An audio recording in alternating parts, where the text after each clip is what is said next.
শুরু করছে আরো একটি নতুন গল্প, রাত্রি নিশীথে, হরিনারায়ণ চট্টোপাধ্যায়। চামেলি বৌদি ছাড়লেন না, বললেন তুমি আমার সঙ্গে চলো। ঘাটশিলার জল বিখ্যাত, 15 দিনে তোমার শরীর সেরে যাবে। কোথাও একটু যাবার প্রয়োজন বোধ করছিলাম। কলকাতার ভিড়, ধোঁয়া, ধুলো প্রায় দুঃসহ হয়ে উঠেছিল। ভাবলাম দিন কতক বাইরে কাটিয়ে আসি। ঘাটশিলায় একখানা বাড়ি আছে, চামেলি বৌদি মুকুলের স্ত্রী। অনেক সময় দেখা যায় আত্মীয়দের চেয়েও অনাত্মীয়রা বেশি ঘনিষ্ঠ হয়ে ওঠে। মুকুল আর চামেলি বৌদি আমার সেই রকম কাছের মানুষ, কিন্তু ঘাটশিলায় গিয়ে যে এরকম একটা অভিজ্ঞতা হবে সে তো ভাবতেও পারিনি। একেবারে পরিপূর্ণ বিশ্রাম, সম্পাদকের তাগাদা নেই কিংবা প্রকাশকদের ফোন। খুব ভোরে মুকুলের সঙ্গে ফুলডুংরির পথ ধরে অনেকটা বেরিয়ে আসি। বিকালে মোটরে কোনো দিন টিকরি জঙ্গলে কিংবা মশাবানির দিকে। মুকুলের বাড়ির হাতার মধ্যে অনেকগুলো বাড়ি ছিল, সেগুলো শাস্তান্বেষীদের ভাড়া দেওয়া হতো। পুজোর ঢাকে কাটি পড়বার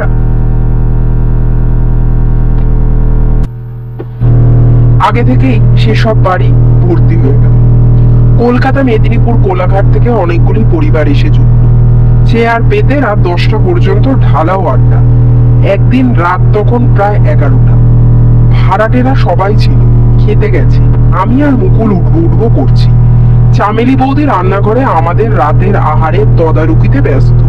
এমন সময় সামন্ত এসে দাঁড়ালেন। অধ্যাপক সামন্ত রঘুনাথপুর কলেজে রসায়ন পড়ান। স্থির নির্বিরোধ মানুষ। আমাদের লনের আড্ডায় বিশেষ যোগ দেন না, স্ত্রী পুত্র নিয়ে বেড়াতে যান। মুকুল জিজ্ঞাসা করলো, কিছু বলবেন প্রফেসর সামন্ত? ভাবলাম হয়তো বাড়ি সম্বন্ধে সামন্ত কোনো অভিযোগ করবেন, তাই আমি উঠে দাঁড়ালাম। সামন্ত হাত নেড়ে আমাকে বাধা দিলেন, বললেন আপনিও থাকুন, আপনারও শোনা দরকার। অগত্যা আবার চেয়ারে বসে পড়লাম। ব্যাপারটা 3 দিন যাবৎ হচ্ছে, কিন্তু আমি সাহস করে আপনাকে বলতে পারছি না। মুকুল খুব নিরীহ মানুষ, স্থিতধী, সহজে বিচলিত বা বিগলিত কোনোটাই হয় না। সে শুধু জিজ্ঞাসা করলো ব্যাপারটা কি। উত্তরে সামন্ত পকেট থেকে রুমাল বের করে মুখ মুছলেন। এবার লক্ষ্য করলাম সামন্তর মুখ পাংশু, নিরক্ত, ভয়াক্ত।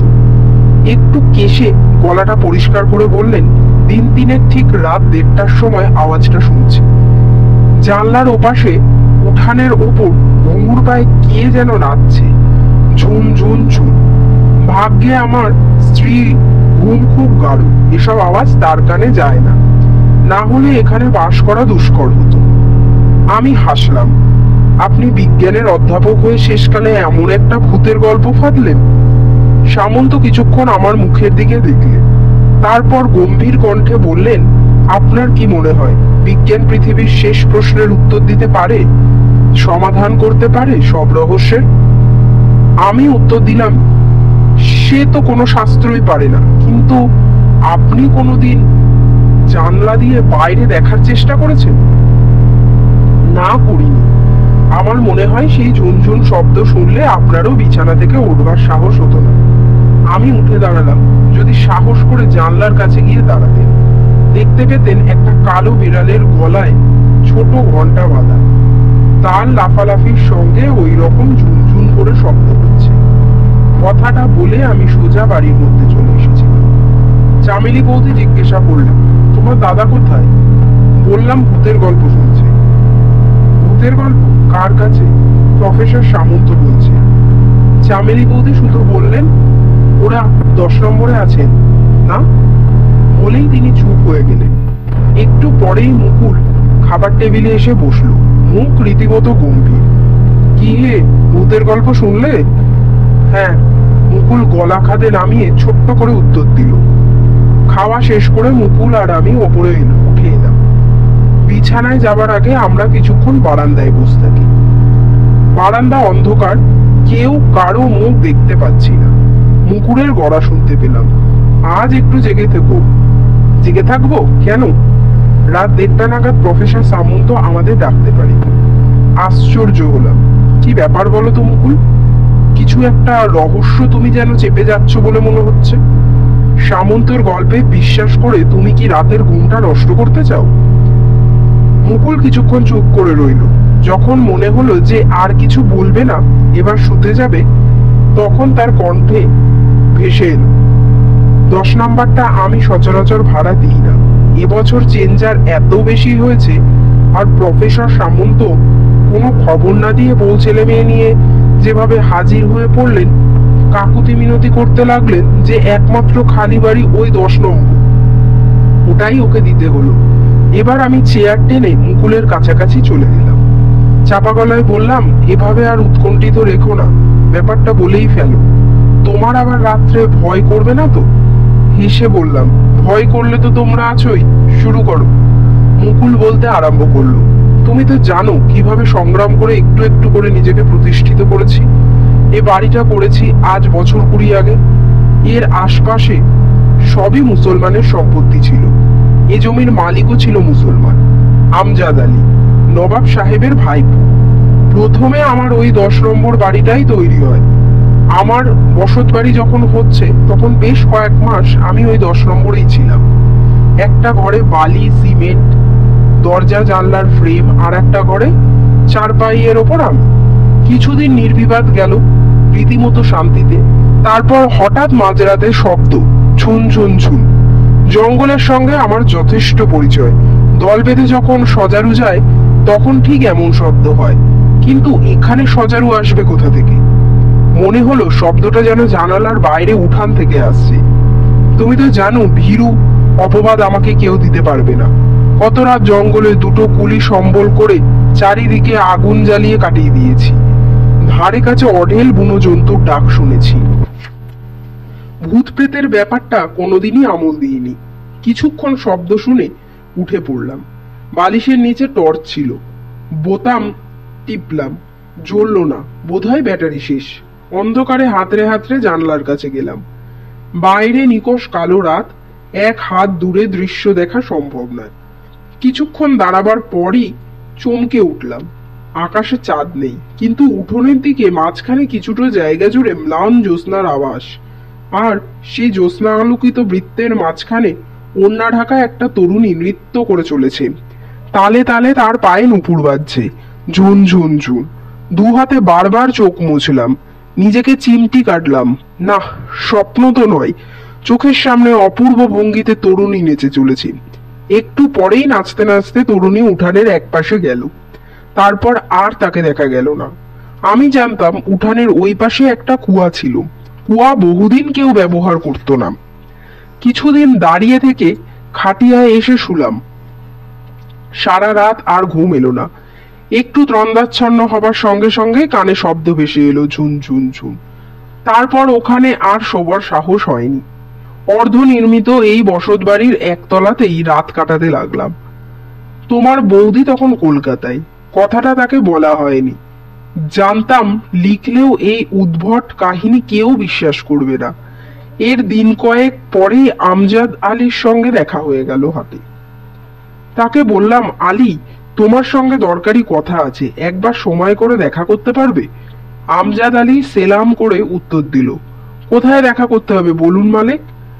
আজ বিকেলে আমার ডেরায় এসো, একসঙ্গে চা খাওয়া যাবে। ঠিক আছে সরকার, যাব। বিকালে চা জল খাওয়ার পর কথাটা পারলাম। প্রথমে আমজাদ কিছু না জানার ভান করলো। আমি যা ভয় পেয়েছি সে কথাও বললাম। তারপর আমি চেপে ধরতে বলল, আমি একটা কাহিনী আব্বাজানের কাছে শুনেছিলাম, কিন্তু সেটা কতদূর সত্যি জানি না। তুমি কি শুনেছ বলো। আমজাদ কাহিনী শুরু করলো। যে মেয়েটি নাচে সে বেনারসের মুন্নাবাই। যেমন তার চেহারা তেমনই ময়ূরের মতন নাচে। যখন এলাকার নবাব ছিলেন মহিউদ্দিন দোর্দণ্ড প্রতাপ, হাতে মাথা কাটেন, দিনের বেলায় ঘোড়ার পিঠে চড়ে ঘুরতেন। অন্ধকার নামলেই অন্য অবস্থা। মদ্য চাই, বাইজি চাই, চারপাশে চাই মোশায়েবের দল। মুন্নাবাইয়ের তখন খুব নাম। কিছুটা বয়স হয়েছে, কিন্তু দেহে একটুও মেয়েদের সঞ্চার হয়নি। বেতের মতো ছিপছিপে গরম। সে যেখানে সেখানে মুজরো নেয় না। খুব রহিস আদমির কাছ থেকে ডাক না এলে মুন্নাবাই ফিরিয়ে দেয়। মহিউদ্দিনের খেয়াল হলো মুন্নাবাইকে আনবেন। টাকা কোনো প্রশ্নই নয়, ফুর্তিটাই আসল। মুন্নাবাইও মহিউদ্দিনের নাম শুনেছিলেন। তার আভিজাত্য, প্রতিপত্তি কৌলিন্য। শুধু বলেছিল এক রাতের বেশি থাকতে পারবে না। মহিউদ্দিন তাতেই রাজি। সুধা বেশি পান করা অনুচিত। তখন ট্রেনের যুগ নয়, আসতেও বেশ সময় লাগলো। কিছুটা বাজরায়, বাকিটা পালকিতে। মহিউদ্দিন নিজে মুন্নাবাইকে অভ্যর্থনা করে নিয়ে এলেন। বাইমহলে থাকতে দিলেন। একটা রাতের ব্যাপার, পরের দিন সকালেই মুন্নাবাই ফিরে যাবে। ফৈজাবাদে মুজরো আছে। রাত্রে নাচের ব্যবস্থা হলো। সে এক এলাহি কাণ্ড। মুন্নাবাইয়ের সঙ্গে সারেঙ্গি বাদক আর তবলচি এসেছে। মুন্নাবাই ঘন্টা দুয়েক নাচবে। রাত 12টা থেকে 2টো। মোসাহেবের দল 10টা থেকে আসর এসে জমালো।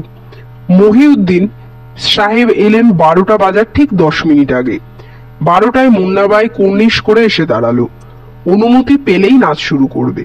তখন মুন্নাবাইয়ের বয়স অপরাহ্ন, কিন্তু কোথাও মাংস একটুও কোচকায়নি। স্বর্ণাভ বর্ণ একটুও তামাটে নয়। খোপা বাঁধা চুল খুলে দিলে চুল নিতম্ব স্পর্শ করত। দেখতে একেবারে তরুণী। নাচ শুরু হলো। অপূর্ব নাকি সেই নাচ? নাচ নয়, যেন নিবেদন। নিজেকে কলালক্ষ্মীর দরবারে নিবেদন করেছে মুন্নাবাই। মহিউদ্দিন সাবাস বলতেই মোসাহেবের দল সমস্বরে বলে উঠল, কিয়া বাত, কিয়া বাত। সকলের আওয়াজ ছাপিয়ে একটি কিশোর কণ্ঠ শোনা গেল, বেহস্তকা হুড়ি। মনে হলো মুন্নাবাই যেন চমকে উঠল। ঘাড় ফিরিয়ে একবার কিশোরকে দেখবার চেষ্টা করলো। বুঝে দেখলো মুহূর্তের জন্য তার সারা মুখ আরক্ত হয়ে উঠল। তারপর থেকেই নাচের জোর যেন কমে এলো। দু একবার ছন্দপতন ঘটল। বিরক্তিতে তবলচি ভ্রু কোচকালো। মুন্নাবাই সামনে নিল, কিন্তু পুরোপুরি নয়। বারবার কিশোরের দিকে দৃষ্টপাত করতে লাগলো। তারপর অদ্ভুত এক কাণ্ড করলো। নাচতে নাচতে খোলা দরজা দিয়ে বাইরে এলো, একবারে উঠানে। তারপর ঝুপ করে একটা শব্দ ক্রমশ বাতাসে মিশে গেল। মহিউদ্দিন সঙ্গপাঙ্গ নিয়ে ছুটে বাইরে এলেন। ঘন অন্ধকার, আলো জ্বালা হলো। সেই আলোয় খুঁজতে খুঁজতে সবাই দেখলো কুয়োর মধ্যে মুন্নাবাই পড়ে আছে। বহু কষ্টে তার দেহ ওঠানো হলো। প্রাণহীন দেহ, ঘাটটা মচকে গিয়ে চাপ রক্ত জমে আছে। সারা মুখে যন্ত্রণার ছাপ। আমজাদ বলল, সেই থেকে প্রতি অমাবস্যা থেকে দিন তিনেক মুন্নাবাইয়ের ঘুঙুরের শব্দ শোনা যায়। এইখানে মুকুল থেমে গেল। বেশ রাত হয়েছে। রাত্রের নিস্তব্ধতা ভেঙে মাঝে মাঝে দূর থেকে ব্লাস্টিং এর শব্দ ভেসে আসছে। সামনের পেয়ারা গাছটায় রোজকার মতোই পেঁচাটা বসে আসছে। হঠাৎ সেটা ডেকে উঠল, হুম হুম হুম। মেরুদণ্ড বেয়ে ভয়ের স্রোত বয়ে গেল। মনে হলো এরকম পরিবেশ সে থাকা সত্যি সাহসের প্রয়োজন। যুক্তি সবকিছু নিশ্চিহ্ন হয়ে যায়। আদিম সংস্কার পুরনো চিন্তাধারা মাথা তুলে দাঁড়াবার চেষ্টা করে। লক্ষ্য করিনি খাওয়া সেরে কখন চামেলি বৌদি পিছনে এসে দাঁড়িয়েছেন। মুকুল চেয়ার ছেড়ে উঠে দাঁড়িয়ে বলল, অনেক রাত হয়েছে, শুয়ে পড়ো। আবার প্রফেসর সামন্ত হয়তো ডাকতে আসবেন। আমি ব্যাকুল কণ্ঠে জিজ্ঞাসা করলাম, একটা কথা মুকুল, বলো, ওই কিশোরীটি মুন্নাবাইয়ের কে? আমজাদ বলেছিল ছেলে। ছেলেটি নাকি ছেলেবেলায় হারিয়ে গিয়েছিল। তারপর ভাসতে ভাসতে নানা ঘাটে জল খেয়ে মাহিউদ্দিনের কাছে এসেছিল। কুসঙ্গে পড়ে ছেলেটির না আর পদার্থ ছিল না। আবার প্রশ্ন করলাম, বোঝা যাচ্ছে মুন্নাভাই আত্মহত্যা করেছিল। সেটাই সম্ভব। মার নাচের আসরে ছেলের বাহবা দেবে, এটা সহ্য করা তার পক্ষে কঠিন হয়েছিল। আর কোনো কথা হলো না। আমি শুনে চলে গেলাম। শুলাম বটে, কিন্তু ঘুম এলো না। চোখ বন্ধ করলেই মনে হয় মুন্নাবাইয়ের নাচের আসর চলছে। অপরচ্ছন্দে বাইজি নিচে চলেছে। তারপর একটা শব্দ, একটা আর্তনাদ। কিন্তু মুন্নাবাইয়ের অতৃপ্ত আত্মা এখনো ঘুরে বেড়াচ্ছে কিসের আশায়? মাথার কাছে টর্চ আর লাঠি নিয়ে শুয়েছিলাম। রাত্রে জেগেই ছিলাম। প্রফেসর সামন্ত ডাকতে আসবেন। সাহস করে জানলা দিয়ে বাইরের অন্ধকারে চোখ রেখে কয়েক বছর আগে মুকুল যে দৃশ্য দেখেছিল তাই দেখব। ভোরবেলায় মুকুলের ডাকে ঘুম ভাঙলো। তাড়াতাড়ি উঠে বসলাম। চারিদিক রোদে পড়ে গেছে। মুকুল মুখ টিপে হাসলো। কি হে, তোমার না জেগে থাকবার কথা? জড়ানো কণ্ঠে জিজ্ঞেস করলাম, প্রফেসর সামন্ত ডাকতে এসেছিলেন নাকি? আমি রাত্রে কিন্তু জেগেছিলাম, ভোরের দিকে ঘুমিয়ে পড়েছি। মুকুল মাথা নাড়ল। না, আসেনি। উনি যে আসবেন না এটা আমি জানতাম। অমাবস্যা থেকে 3 দিন ওই শব্দ শোনা যায়। মাস তিনেক কাটলো। ইতিমধ্যে প্রফেসর সামন্ত চলে গেছেন। তার বাড়িতে পূজা। পুজোর সময় বাড়িতে যান প্রতি বছর। সপ্তমীর দিন লনে চেয়ার পেতে চুপচাপ বসেছিলাম। মুকুল রায়, চামেলি বৌদি, মৌ ভান্ডার গেছেন পুজো দেখতে। সব চেঞ্জাররাই নানা রকম পুজো মণ্ডপে চলে গেছেন। তাই লন খালি। আমাকে মুকুল সঙ্গে যেতে বলেছিল, আমি রাজি হইনি। পূজার হইচই গোলমাল এড়াবার জন্যই কলকাতা ছেড়েছি। সেজন্যই আওয়াজের মধ্যে যেতে ইচ্ছা করলো না। হঠাৎ ঝপ করে চারিদিকে অন্ধকার হয়ে গেল। লোডশেডিং, ঘাটশিলাই নিত্য নৈমিত্তিক ব্যাপার। চুপচাপ করে রইলাম। অন্ধকার সূচিবেদ্য। লনের গাছপালাগুলোকে আলাদা করে চেনার উপায় রইল না। ঝুন ঝুন ঝুন আওয়াজটা কানে যেতেই চমকে চেয়ার ছেড়ে উঠে দাঁড়ালাম। মনে হলো খুব কাছে মুন্নাবাইয়ের ঘুঙুরের একটানা শব্দ। আশ্চর্য লাগলো। অমাবস্যা কবে পার হয়ে গেছে, এখন তো মুন্নাবাইয়ের নাচের আসর বসবার কথা নয়। অস্বীকার করব না, সারা শরীর ঘামে ভিজে গেল। তালু শুকিয়ে গেল কাঠ। চিৎকার করে কাউকে যে ডাকবো এমন শক্তিও নেই। অথচ ঘুঙুরের শব্দের বিরতি নেই। হঠাৎ মনে পড়ে গেল গেটে রমেশ রয়েছে, এদেশের আদিবাসী ছোকরা। তার কাজ গেট পাহারা দেওয়া। ছুটে গেটের দিকে চলে গেলাম। রমেশ একটা বেঞ্চের ওপর বসেছিল। আমাকে দেখে মুখের ওপর টর্চের আলো ফেললো। তারপর চিনতে পেরে হাত কপালে ঠেকিয়ে সেলাম করলো। রমেশ, একটু এদিকে এসো। আমার নিজের কণ্ঠস্বর নিজের কানেই অদ্ভুত শোনালো। বিকৃত ভীতস্বর। আমার অবস্থা থেকে রমেশও বোধহয় একটু আশ্চর্য হয়ে থাকবে। সে টর্চ আর লাঠি নিয়ে আমার পিছন পিছন এলো। তখনও অবিশ্রান্ত বেজে চলেছে ঝুন ঝুন ঝুন। রমেশকে জিজ্ঞাসা করলাম, এটা কিসের আওয়াজ বলো তো? কান পেতে একটু শুনে রমেশ হেসে উঠল খুব জোরে। কি হলো? পোকার ডাক বাবু। আমাদের এখানে বলে মাতরু পোকা। পুজোর আগে আমদানি হয়, থাকে কালী পুজো পর্যন্ত। এই পোকাটা নানা জায়গায় ঘুরে বেড়ায়। ওদিকের উঠানে, এই ঝোপঝাড়ে, মাঝে মাঝে সিঁড়ির তলায়। দেখবেন। রমেশ লাঠি নিয়ে এগিয়ে গেল। দোলনার পাশে একটা কামিনী ফুলের ঝাড়। সেই গাছে বার কয়েক জোরে লাঠি ঠুকতেই আওয়াজ বন্ধ হয়ে গেল। রমেশ এসে বলল, এমন মজার শব্দ বাবু, ঠিক মনে হয় মেয়ে ছেলে ঘুঙুর বাজিয়ে চলেছে। আমি একটি কথাও বলতে পারলাম না। মুকুল সব জেনে শুনেই তাহলে অলৌকিক এক কাহিনীর অবতারণা করেছে। অধ্যাপক সামন্তকেও সম্ভবত ব্যাপারটা বলেছে। চামেলি বৌদিরাও এর ষড়যন্ত্রে অংশ ছিল। নিজেকে খুব বোকা মনে হলো। চুপচাপ বসে আলো জ্বলে ওঠার অপেক্ষা করতে লাগলাম। তাহলেই অন্ধকার কেটে যাবে। আপনাদের জানাই অসংখ্য ধন্যবাদ পুরো গল্পটাতে আমার সঙ্গে থাকার জন্য। আরো নতুন নতুন গল্প শুনতে অবশ্যই অধ্যায় অডিও স্টোরি চ্যানেলটিকে লাইক, শেয়ার এবং সাবস্ক্রাইব করবেন। আর তার সাথে পাশের বেল আইকনটি প্রেস করে রাখবেন, যাতে যখনই আমি কোনো নতুন গল্প আপলোড করব তার নোটিফিকেশন আপনারা পেয়ে যান। ধন্যবাদ।